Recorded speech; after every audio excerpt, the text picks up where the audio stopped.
Asia foods ఉన్నాయిగా. వీరు లోకం మూలమూలల నుండి సింగిల్ ఆరిజిన్ స్పైసెస్ వెతికి తెస్తారు ప్రత్యేకంగా మన కోసం. Asia foods, purity in purpose. Telangana ప్రభుత్వం అత్యంత ప్రతిష్టాత్మకంగా చేపట్టిన మూసీ నది పునరుజ్జీవన ప్రాజెక్టులో ఒక కీలక ముందడుగైతే పడింది. మొదటి దశ అభివృద్ధి పనుల్లో భాగంగా నిర్మించతలపెట్టిన గాంధీ సరోవర్ ప్రాజెక్టు కోసం రక్షణ శాఖకు చెందిన 83 ఎకరాల భూములను బదలాయించేందుకు కేంద్ర రక్షణ మంత్రిత్వ శాఖ గ్రీన్ సిగ్నల్ ఇచ్చింది. ఈ మేరకు వర్కింగ్ పర్మిషన్ ఇస్తూ కేంద్రం ఉత్తర్వులు కూడా జారీ చేయడంపై ముఖ్యమంత్రి రేవంత్ రెడ్డి హర్షం వ్యక్తం చేశారు. బాపుఘాట్ త్రివేణి సంగమం వద్ద దాదాపు 200 ఎకరాల విస్తీర్ణంలో ఈ గాంధీ సరోవర్ ప్రాజెక్టును నిర్మించాలని రాష్ట్ర ప్రభుత్వం లక్ష్యంగా పెట్టుకుంది. ప్రభుత్వం కోరిన 83 ఎకరాల భూముల విలువను రక్షణ శాఖ సుమారు 533.42 కోట్లుగా లెక్కకట్టింది.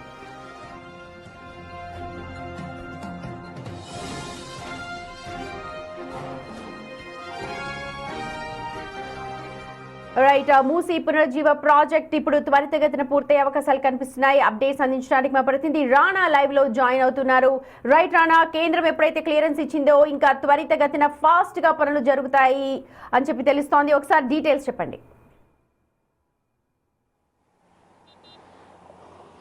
ఎగ్జాక్ట్గా సుమతి మీరు అన్నట్టుగానే ఇప్పుడు ఆర్టిలరీకి సంబంధించి 88 ఎకరాలు కూడా ఇప్పుడు పర్మిషన్ వచ్చేసింది. సో ఇప్పుడు నేను నా వెనకాల నేను ఇక్కడ చూపిస్తున్నటువంటి ఈ ప్లేస్ అవుతుందో ఇక్కడ నిర్మాణాలు అనేది స్టార్ట్ కావాలి. ఎందుకంటే మొదటి దశకు సంబంధించిన పనులు ప్రారంభమైతే ఇక్కడి నుంచినే బాపుఘాట్ దగ్గర కానీ మా వెనక కనపడుతున్నటువంటి ఈ ప్లేస్ అంతా కూడా ఇప్పుడు పర్యాటక రంగానికి తగ్గట్టుగా ఇక్కడ నిర్మాణాలు చేపట్టాల్సిన అవసరం ఉంది. అయితే ఇక్కడ క్లియరెన్స్ రావాలంటే ఇంకా చాలా వరకు కూడా విల్లాస్ ఉన్నాయి, ఇక్కడ పెద్ద పెద్ద అపార్ట్మెంట్స్ ఉన్నాయి. దాంతోపాటు ఈ మూసీ నది రైట్ సైడ్ కానీ లెఫ్ట్ సైడ్ కానీ పెద్ద ఎత్తున నిర్మాణాలన్నీ. సో వాళ్ళన్నీ కూడా కొట్టేయాల్సిన అవసరం ఉంది, ఎందుకంటే అవన్నీ కూడా బఫర్ జోన్కి వస్తాయి కాబట్టి.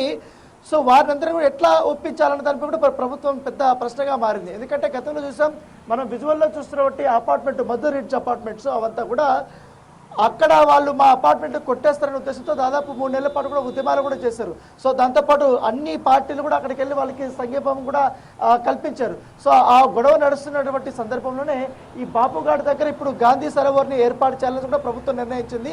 సో ఇప్పుడు ఎట్లాగా కేంద్ర ప్రభుత్వం డిఫెన్స్ ల్యాండ్ని ఇవ్వడానికి ముందుకు వచ్చింది.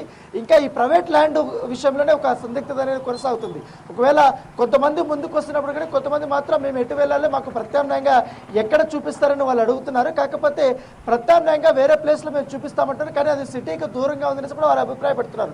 దాంతోపాటు ఇప్పుడు మార్కెట్ రేట్ కూడా చాలా ఎక్కువగా ఉంది. అపార్ట్మెంట్లో ఉన్నటువంటి వారు కానీ విల్లాలు కొనుక్కున్న వారు కానీ ₹1,00,00,000 కూడా ఉంది. కాబట్టి వీళ్ళంతా ఒకవేళ ప్రభుత్వం చెల్లిస్తే ప్రభుత్వంలో మార్కెట్లో ఎంతవరకు ఉందో అంతవరకు మాత్రమే చెల్లించగలుగుతారు. కానీ బహిరంగ మార్కెట్లో దాని రేట్ అనేది ఎక్కువగా ఉంటుంది. కాబట్టి అంత మొత్తంలో చెల్లిస్తే కొంతమంది స్వతహాగా భూములు ఇవ్వడానికి కానీ తమ ఈ ఏరియాస్ లో ఎంత మంది ఓకే అంటున్నారు, ఎంత మంది నో అంటున్నారు?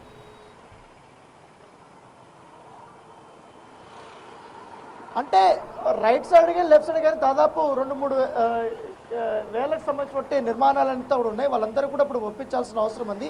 కాకపోతే అన్నీ కావాల్సి వస్తుందా లేకపోతే కొంత భాగమే కావాల్సి వస్తుందా అనేది కూడా ప్రభుత్వం ఒక రూట్ మ్యాప్ కూడా వేస్తుంది. కాబట్టి ఆ బ్లూ ప్రింట్ ద్వారా కూడా ఏ ప్లేసుల్లో ఎంతవరకు నిర్మాణాలు చేపట్టడానికి అనుగుణంగా ఉంది అది మాత్రమే యూటిలైజేషన్ చేసుకుందాం మొదటి దశలో అనేది కూడా వాళ్ళు భావిస్తున్నారు. సో ఇక్కడ పరిస్థితి అయితే ఉంది. ఎందుకంటే ఇటేమో కిస్మత్పూర్ వస్తుంది, పండ్లగూడ జాగిర్ వస్తుంది, ఇవంతా విల్లాలు అవన్నీ వస్తుంది. మళ్ళీ రైట్ సైడ్ విషయానికి వస్తే మాత్రం ఈ బాపుఘాట్ దగ్గర ఉన్నటువంటి ప్లేస్ ఇప్పుడే ఈ ప్లేస్ లోనే ఈ గాంధీ సరోవర్ అనేది ఏర్పాటు చేయాలనుకుంటున్నారు. సో ఇక్కడ కూడా ఆల్రెడీ నిర్మాణాలు ఉన్నాయి. ఇక్కడ ఒక టెంపుల్ ఉంది, దాంతోపాటు అక్కడ మన విజువల్లో చూపిస్తున్న పెద్ద పెద్ద అపార్ట్మెంట్లు కూడా ఉన్నాయి.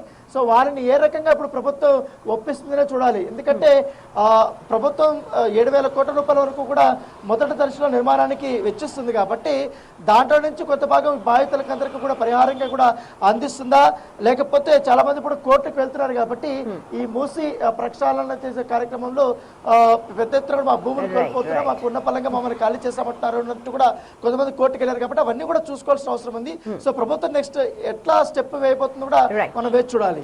రైట్ అన్న, థ్యాంక్ యూ. మొత్తానికి ప్రైవేట్